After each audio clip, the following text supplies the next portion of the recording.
Simple idea today. Empathy correlates to imagination.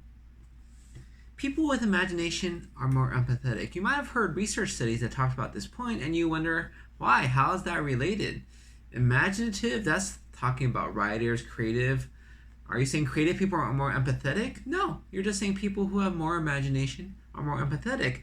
And the trick is that it's not about imagining yourself in your shoes. It's about imagining them being worse off. That's how you're empathetic. So let me tell you about an experience recently. So I was walking around. I was in my bike shoes. If you don't know, they're cleats, so you attach them to the bottom of your shoes. So it's like heels, but in the front, it's not very easy to walk. And so there was a guy blocking the path. His place is by the, walkway, and he had his big cart in the front, and he was out there not about to move his cart. So I asked him, "Sir, do you mind moving your cart?" He says, "You could walk around," as in I could take the roundabout way, and I could. It's just a pain, a hassle with my big bike and with my shoes and stuff. And so I grumbled and went on the other way, and the old man did his thing very slowly. And I wasn't very happy about it, but I was thinking later, maybe it's not so easy for him to move. I mean, I am quite a bit younger than him, probably half his age, or I guess less. And so, even though I walk with weird shoes, the likelihood that I'm going to fall is probably nothing. It's a pain, but I guess I could also walk more than him. That's also fine. It's not the end of the world. And I realized, I was thinking, maybe I should be more empathetic to him.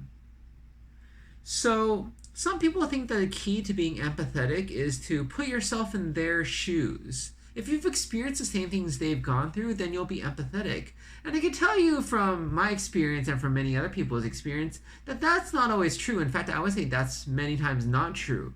So in the medical field, there's something called residency. It's the hardest period of time where you're training. So resident, because people used to live in a hospital, basically. So my friend's brother, he's a few years older. He did ENT, which is a surgical subspecialty at UCSF, very hard residency. And guess how many hours he worked a week? 140. Do you know how many hours there are in a week? 168. That's not many hours. He was on call Q2, meaning every other day he stays overnight in a hospital and just is on call, meaning he has to work if there's work to be done. And depending where you are, sometimes there's no work to be done, but they don't let you sleep anyways. So he had a very hard life. And I find that with the newer residencies where they're limiting the work hours, saying this is not good for the resident, let's minimize the work hours, let's not make them work 36-hour shifts anymore. That just sounds a little bit bad. Let's make sure if they do work overnight, we're going to make sure they sleep during the day. If they're going to stay in from the day to overnight, let's give them a nap in the afternoon. All these beautiful things to make their lives more reasonable. Guess which doctors are most against it? The ones who had the hardest time in residency. Their point is, if I made it through, you could too. Right? Is that empathy? They've gone through it, but they don't feel bad. Hey, I made it. Why can't you? And so I think the big key is imagination. Because it's not so much about actually experiencing, because you actually don't even know what the other person is going through. You may have gone through the same thing externally, but inside you may be feeling something different. It may be harder for you than it is for them, or vice versa. It may be harder for them than it is for you, right? It's like if you do a lot of stuff, right? You may think this is easy, but somebody else finds it very hard, and they do something that they find easy and you find hard. It's all different. You don't know. So the thing is, if you use your imagination, then that's key. So say your employee's coming into work late again, car troubles, wouldn't start again. But this is the third day in a row he's had car troubles. So the problem is, as adults, we're not very good at imagination. We're not very good at making things up. And that's part of being an adult. But guess what? Being a part of an adult also means we're not very good at empathizing. Are they related? So you start learning as you grow up, go through teenage, 20s, and you realize life is not a fairy tale. You look at all these Disney movies when they live happily ever after. You're like, yeah, right. Honeymoon phase, they'll be arguing in a few months. They might even get divorced. Half of people in America get divorced. This is not real. This is just kids' fiction, right? But the thing is, if you're able to use your imagination and think about that employee, you're like, oh, Maybe he has a car that's like one of those cartoon cars. He needs to treat the car better. He needs to talk to her and sort of, warm up, gotta be polite, don't push too hard. Maybe the car's ornery some days, just has a bad day.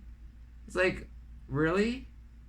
But if you're able to use your imagination for this person, then you're able to empathize. You think, wow, yeah, it really is hard. If you take it back to me and this old man, maybe he just came back from the hospital recently, still recuperating. He has a cart there because he needs to get around. He puts all the stuff on the cart. He had a fall, that's why he's in the hospital. So he's very afraid of walking far distances. And the cart gives him a lot of stability. And, he's moving because all this stuff, because his wife recently passed away, and he's trying to clear out all our stuff and trying to simplify. He's going to move out soon. You're like, wow, he has a hard life. If I thought that way, not only would I not have said, do you mind moving your cart? I would have said, sir, let me help you with that. Don't overexert yourself. Let me just put my bike down here. Let me help you. What do you need help with?